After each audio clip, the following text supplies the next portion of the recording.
You have been working out and you've been really good with your food. What else can you do to have a flatter tummy? Today, I wanted to share with you 6 tips that I started implementing for an even flatter tummy. Now, this is more for moms who have strengthened their core after baby, who doesn't have diastasis recti, or who has healed their diastasis recti. So this is speaking specifically to you. Hello, my name is Becky Choi. I am your postpartum corrective exercise specialist. I specialize in helping mama to go from looking like this to looking like this, being in their best version of themselves. Now let's get into the topic of, okay, how else can I do? What else can I do to flatten my tummy? So this is very specific to those who have strengthened their core and they've been good with their diet and they have been good with exercising, and you're just wondering, okay, what's next for me now? What else can I do to have a flatter tummy? Now, if you are somebody who have diastasis recti, or maybe you have not worked on your diastasis recti, that could be the very reason why you still have that bulging belly or you feel disconnected from your core. I would definitely encourage you to work on your diastasis recti first, or even just do a self-check to see if you have diastasis recti. I will put a link there below, but I am not going into that topic here. I'm wanting to just really go on to the topic where, okay, now you have worked on it. Now what's next? So I'll share with you these experiences with you that I have started implementing on my own, because after I heal my diastasis recti, I still feel that from time to time my stomach still feel bloated, and that I still look kind of pregnant even though my gap is only 1 finger and a nail deep. So like, I know I have strength there. I'm able to do a lot of core exercises, no problem. I wasn't bulging or doming. Yes, I do have really stretched out skins and muscles, so I am not able to have the 6-pack or even like 2 packs that I'm hoping for. It's just so stretched out, it's impossible for me, but it's still it contributes to a more bloated tummy appearance, and I didn't really like. And so here are the 6 things I will share with you now, how I now able to maintain a much flatter shape throughout the day. Now, the first tip I have for you is to eat more fiber. So the fiber can come from your fruits, vegetables, grains, beans. So you wanted to aim for at least 20 to 25 grams of fibers per day. I do use a tracker to track my food to see how much food, how much calories, how much protein, how much fiber. It will automatically calculate it into it when you are tracking your food. So I notice if I am under 20 grams of protein, if I'm at around only 15 to 18, sometimes even less, right? Even if maybe it's even 11 grams of protein, I know that I will start to get constipated.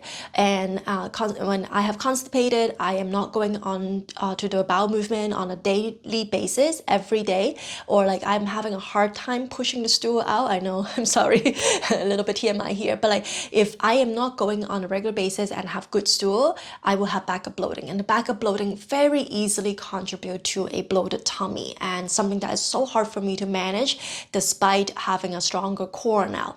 So having enough fiber so that I can go to the bathroom more regularly every day and have like smooth, nice looking stool, that would be the #1 key that I started implementing when I focus on eating more veggies, fiber, grains, and just anything that will help me to improve the fiber quantity. So sometimes even protein shake or any shakes, they added fibers in it. I would take those, or I would buy those instead of the other, depending on the quality of the shake as well.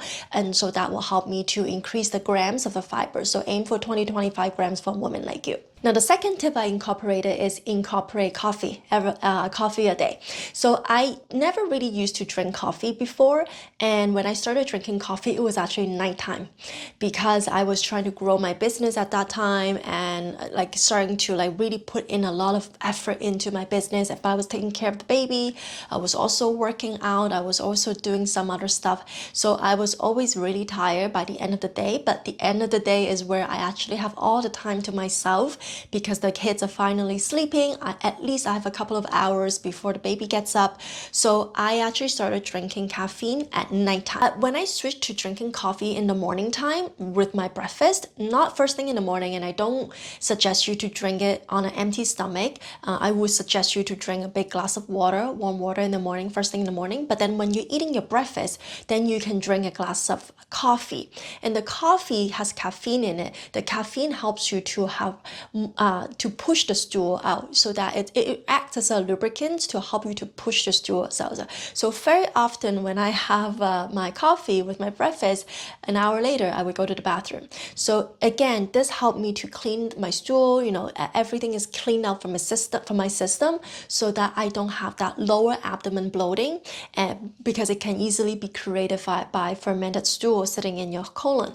So I make sure that I have enough fiber, and I use caffeine coffee to help me to push those stools out. Now the third thing I implemented is to eat more protein, and I got a little bit more specific on how much protein that I was aiming for per day. So I am aiming for 0.8 to 1 grams of protein per body weight. So I'm at around 113 right now. So I am always have been aiming for about 100 grams of protein per day. So that's kind of the easy number for me to remember. So as I said, I track my food, and so I can have an idea of how much grams of protein a day that I'm taking.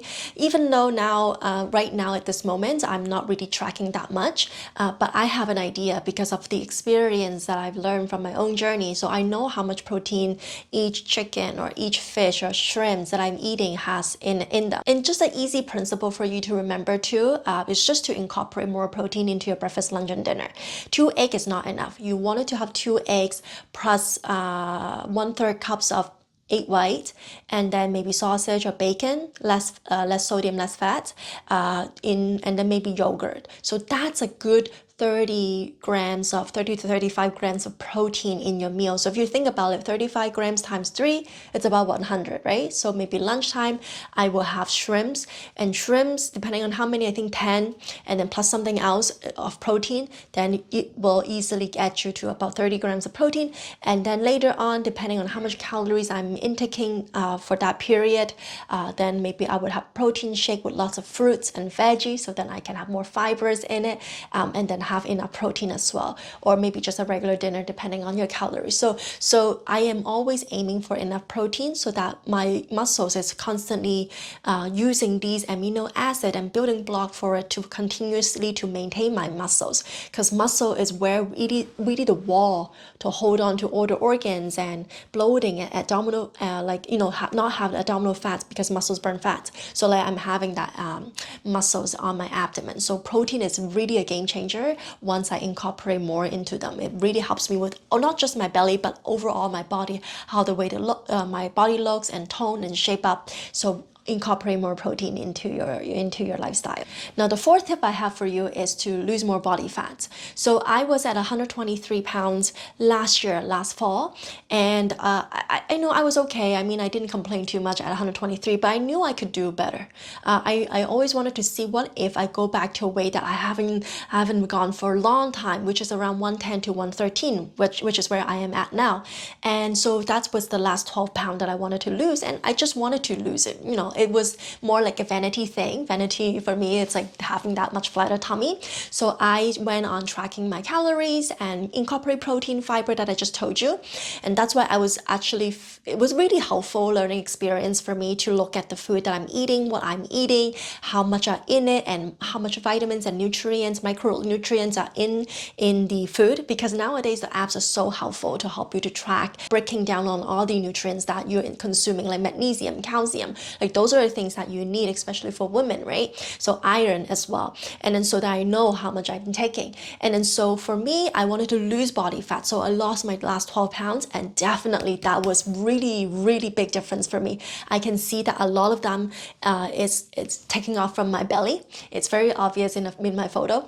And so I was really happy to see that. So if you have some weights to lose and you know that you can go lower, even though maybe you don't believe that you could, but if you wanted to go lower, I definitely think that would be beneficial for you to lose more body fats from you, especially on the abdomen, because you have some body fat sitting on the abdomen. So if you can lose more. If you don't, I know some people are kind of against it with their philosophy and whatnot. Maybe just try to lose 5 pounds and see if it does anything to your body. For me, it definitely did a lot.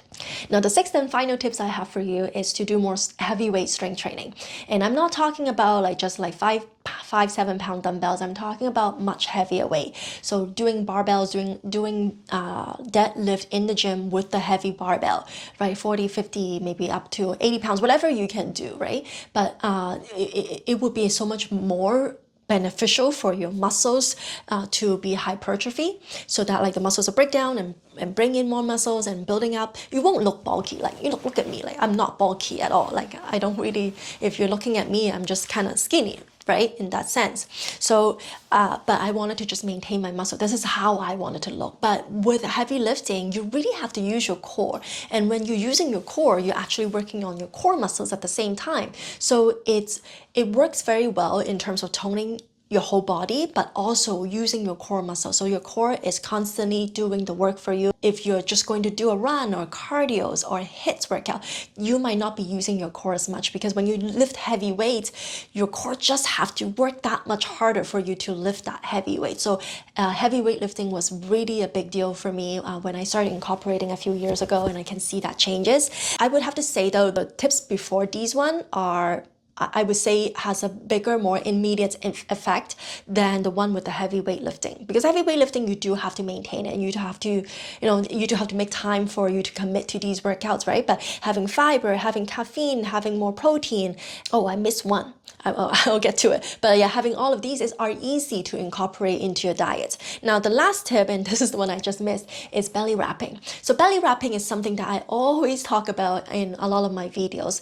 Belly wrapping is not just for newly postpartum, it's not only just for diastasis recti, but it can be like as a race trainer, and it will help you to bring the muscles and tighten and tone the shape of your belly.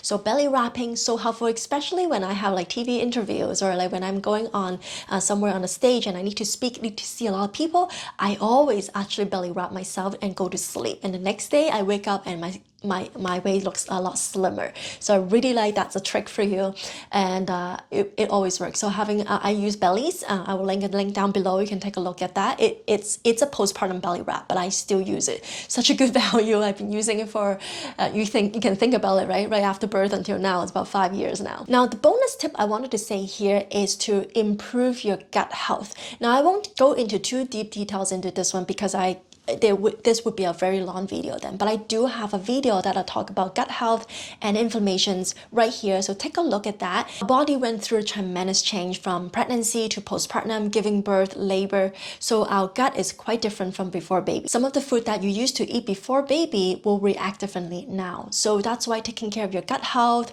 reduce inflammations in your gut, will be very important for the look and appearance of your belly. So now tell me, which of these tips are helpful for you, or are you incorporating into any of these into your day-to-day lifestyle now, or will you be implementing all of these stuff?